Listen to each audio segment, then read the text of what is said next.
In late July, 3 days of torrential rain hit Pakistan, causing some of the worst flooding the country has ever seen. The monsoon storms triggered ferocious floods that left 1,800 people dead and more than 18 million others in need of humanitarian aid.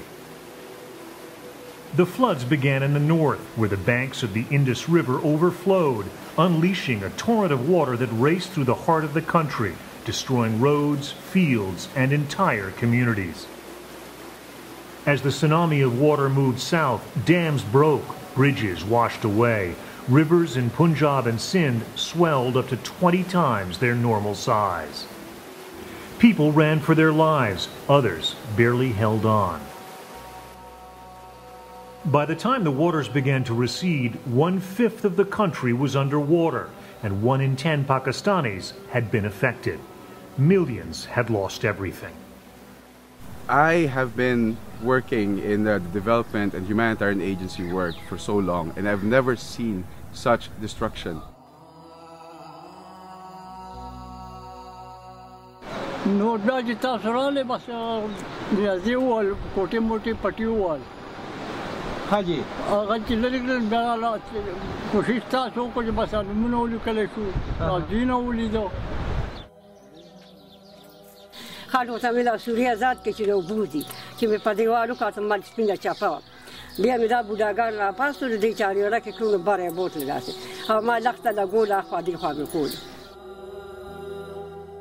The government, the United Nations, and humanitarian organizations raced to the worst-hit areas.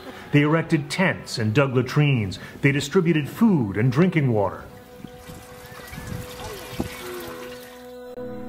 I think the largest challenge for PHF members was to coordinate in terms of where we were going to work and who we were going to serve. The area that was affected, the area of the country that was affected was so large, up to 20 million people affected, that we really had to work very closely together to make sure that we were reaching as many as possible but not duplicating our efforts. यानी कि बड़ा सा कोई pump वगैरह नल के मिले तो पहले कोई ख़राब बन जो हुन नल के मिले इंशाल्लाह ताला सारी सेहत भी ठीक है और नल के भी ठीक है. Since the floods, providing access to safe drinking water has been a top priority. PHF members have worked with communities to dig wells and install new water tanks. हमने पानी के बारे में बताया था, पानी को साफ करने के तरीके, पखाने को ठिकाने लगाने के तरीके, अपने घर की सफाई, औरत की जाती सफाई के बारे में बताया था.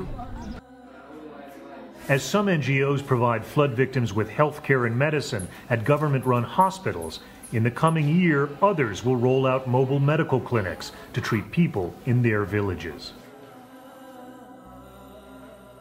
To restore livelihoods, NGOs are teaching survivors new skills. In Sindh, men are being trained to become plumbers and carpenters.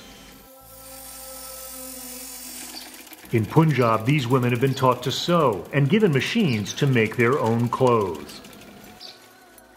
कढ़ाई का प्रोग्राम बनाया ने सारी काफ़ी मदद की थी ने वैसे कुछ अच्छी टीचर दी थी ने सकूँ एक निकर कटन का भी डाना आंदा आज माशाल्लाह सब दर्जाने बने बैठे सकूँ काफ़ी हद तक मकसद मर्दाना कपड़े सिखाए ने जनाना कपड़े सिखाए ने उन्हें साथ अपना रोज़गार भी बना सकते हैं सकूँ मुफ्त मशीन मिल गए सारा सामान मिल गए ऐसा अपनी ज़िंदगी आसानी नाल गुजार सकते हैं. The NGO organized a Cash for Work program to help villagers rebuild their homes and their lives. Zama hulaka muza jikam paise na dewe gam lade o seilab na baad zama dukan band ho daga dauran ki o dre salur mein je pas bia leka IRC zung kli dara la wi serve okla mungle paise rak le daga na ko mungle paise na rak no zung dukan huwa na chale da nung sa dono paise jung khol dukan ko lo koi wapas pakol khola. Adults weren't the only ones affected by the floods. Many NGOs have set up child-friendly centers in flood-stricken areas to help youngsters cope with the trauma.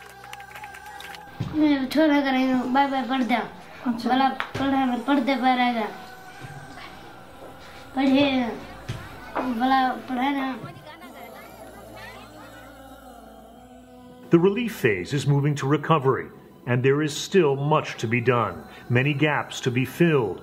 More than 2 million hectares of crops were washed away. NGOs say they're committed to helping family farmers get back into the fields. The fact that agriculture is the mainstay for many people, getting seeds and tools out to them would be a primary role that we will have over the coming months. Tens of thousands of flood victims are still in need of permanent homes, and others, especially young children, are malnourished. We have seen, for example, in Upper Sindh, that the levels of malnutrition in under 5 children are 50% higher than Niger at the height of the famine. So extremely high levels of malnutrition among children, which affects their physical growth, it affects their mental development. Another priority, disaster preparedness and risk management training in flood-prone communities. But providing support will remain a challenge without sufficient funding. In the first phase of relief, PHF members received a surge of $200 million from donors. But more than a quarter of the $2 billion in aid money promised to Pakistan has yet to arrive. Now, a year after the disaster, the members of the Pakistan Humanitarian Forum remain as fully committed today as they were in 2010 to supporting those who remain in need. There are still people after 1 year who have not received any sort of aid. Immediate needs have been met, but there are still things that we will do in the year 2 phase of the recovery.